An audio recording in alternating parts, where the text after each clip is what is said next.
ఉత్తర భారతదేశాన్ని చలి వణికిస్తోంది. దట్టమైన పొగమంచుతో ఢిల్లీలోని రోడ్లు కనుమరుగయ్యాయి. చల్లని గాలులతో అక్కడి ప్రజలు ఇబ్బందులు పడుతున్నారు. పొగమంచు కారణంగా విజిబిలిటీ అత్యంత దయనీయ స్థితికి పడిపోయింది. ఇటీవల 10 డిగ్రీల లోపలే ఉష్ణోగ్రతలు నమోదవుతున్నాయి. పలు రైళ్ల రాకపోకలు ఆలస్యంగా కొనసాగుతున్నాయి. విమాన సర్వీసులకు కూడా అంతరాయం కలుగుతోంది. ఢిల్లీ విమానాశ్రయంలో పలు విమానాలు నిలిచిపోతున్నాయి.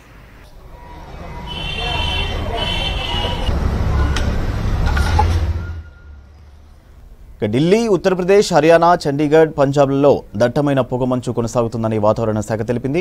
అంతేకాకుండా ఉత్తర భారతదేశం అంతటా తీవ్రమైన చలి ఉంటుందని తెలిపింది. ఢిల్లీలోని సఫ్దర్జంగ్లో అత్యల్ప ఉష్ణోగ్రతలు నమోదవుతున్నాయి.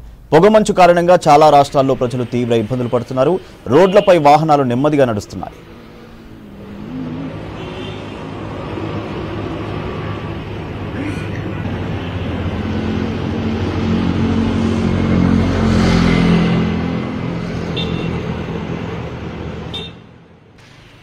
ఇక నార్త్లోని చాలా రాష్ట్రాల్లో ఉదయం 10 గంటల వరకు ప్రజలు బయటకు రావడం లేదు. చిరు వ్యాపారులు, రైతులు ఇండ్లకే పరిమితం అవుతున్నారు.